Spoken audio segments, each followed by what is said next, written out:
Megan says, Matt, what would you recommend doing for a man in a relationship for 10 months now who never follows through when asked to do something?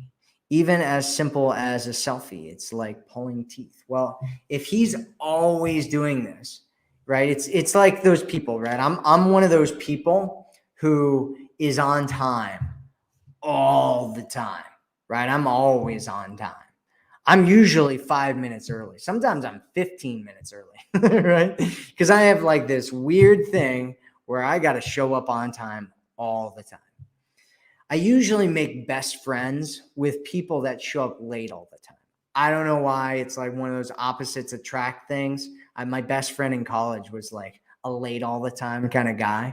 And I tried everything you could possibly think of to get this guy to show up on time. I tell him that things were happening. I've actually done this with women as well, where you know that they're going to show up late. And so you tell them that something starts like 30 minutes earlier than what time it actually starts so that they show up on time.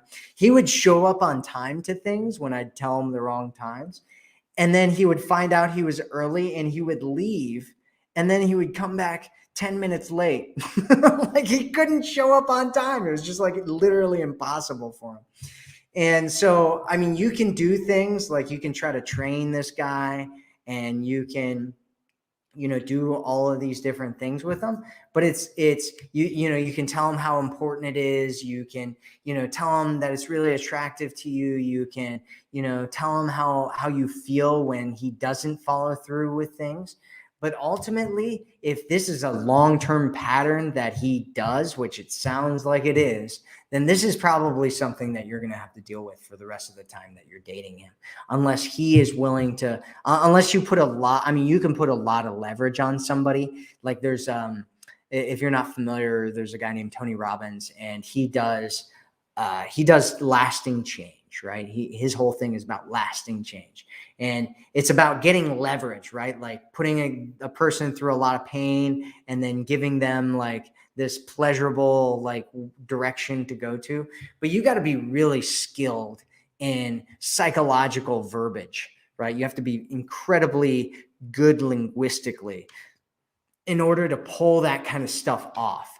And so, he can go to therapy, he can go and meet somebody like this who can, use like neurolinguistic conditioning techniques on him so that he breaks it and he changes it. But if he's been doing this his whole life, it's likely that it's going to continue for a long time unless he makes some serious changes in himself and decides that this is very, very important to do.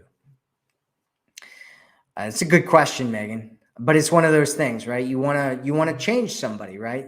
This person's perfect except for this. You have to decide whether that is enough of a problem for you that you don't want to be with them, or if it's something that you can live with and that, he can potentially work on. But even if it doesn't change, whether you're still going to be happy with them or not. Right? You have to decide whether that's a deal breaker or not, because the likelihood of it changing is really, really low. They wrote a book on change, and it was called the Change or Die. That was the name of the book. And what they did was they took all these people who had lifestyle issues that they were going to die from, like smoking and overeating and all that kind of stuff, right? And they took them to the doctor, and the doctor was like, hey, you've got 3 months to live, 6 months to live, a year to live, whatever. And they went and followed these people, and they found that 90% of the people that they told, they're like, hey, all you have to do is stop smoking. All you have to do is change your diet. All you have to do is, XYZ lifestyle change, and you can survive.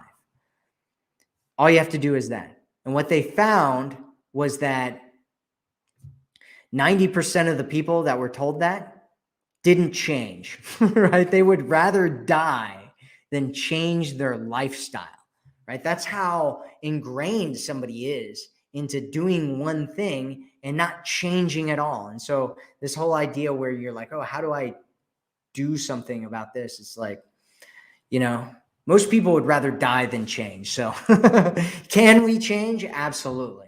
Will we? Not likely. Not likely. Most people won't.